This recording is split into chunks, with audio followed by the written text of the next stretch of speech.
Hello, my presentation will be on the Via del Empero and I will be focusing specifically on the 1934 Palazzo Littorio competition. So there was a competition in 1934 for a building to house the National Fascist Party. There were two rounds to the competition. The Palazzo Littorio actually ended up near Foro Mussolini in 1937 between rounds 1 and 2. But for the 1934 competition, the location of the building was set on the Via del Empero. Many architects submitted their design for the contest, including Del Debbio and Moretti, just to name a few. The winners of both rounds are the team of Del Debbio, Foscini, and Morpurgo. And near the building would be the Colosseum and the Basilica de Maxentius, which are important ancient Roman pieces of architecture. So this slide kind of tells you the location of the Palazzo Littorio was very important. It should have been directly across from the Basilica Maxentius, and it's pretty close to the Colosseum. Another thing to notice is Via Cavour, which should be near the top of the picture. The fascists despised Via Cavour because it was a symbol from the liberal era, and the Palazzo Littorio would have an archway bridging off Via Cavour, which served to separate that road and the architectures that represented fascism, which would be on the Via del Empero. As I have implied from its location, the competition rules did not make building a design easy. Giuseppe Pagano, who was an Italian architect, withdrew from the competition for a few reasons. He argued that there was not enough space for the palazzo, saying it was not just a palazzo, but the palazzo. Therefore, it had to be grand, and Pagano did not think there was enough space. Secondly, the Via del Empero was made to make the Colosseum stand out.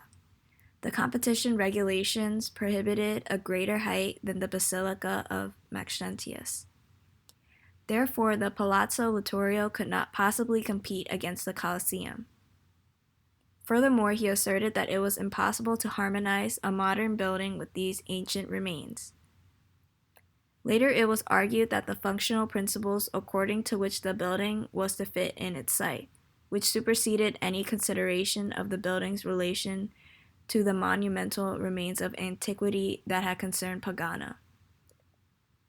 Piacentini listed the first urbanistic criteria, specifically the handling of traffic in the area of imperial fora, and then the capacity of the interior spaces, streets, squares, and the adjacent areas in general to accommodate rallies and parades, and the siting of the aforementioned areas in relation to the building. Next came the visibility of the building from the most important vantage points of the area, and the way in which the architects handled the differentiation of the constitutive elements of the palazzo.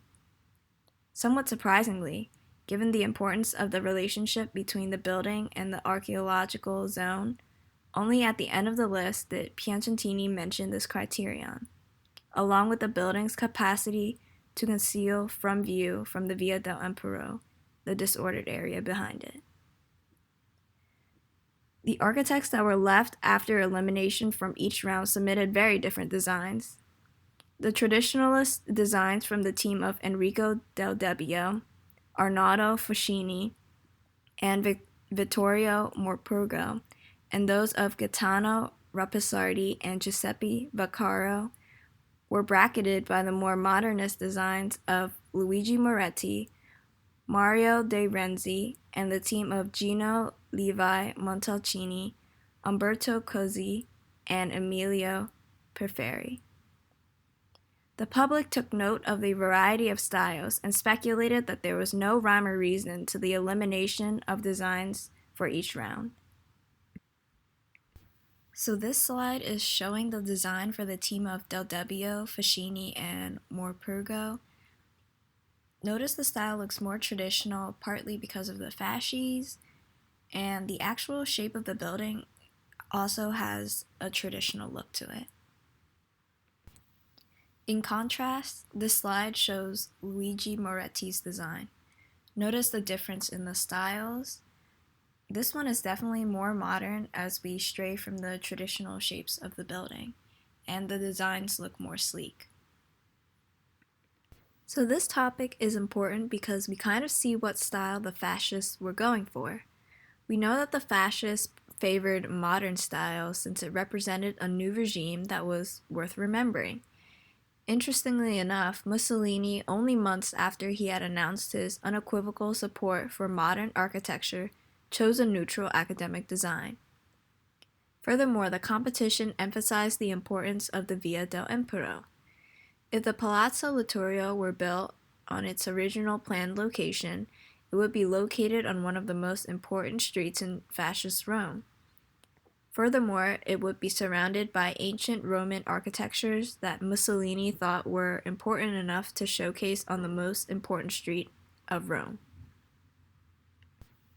And these are just the references that I used, and thank you for listening.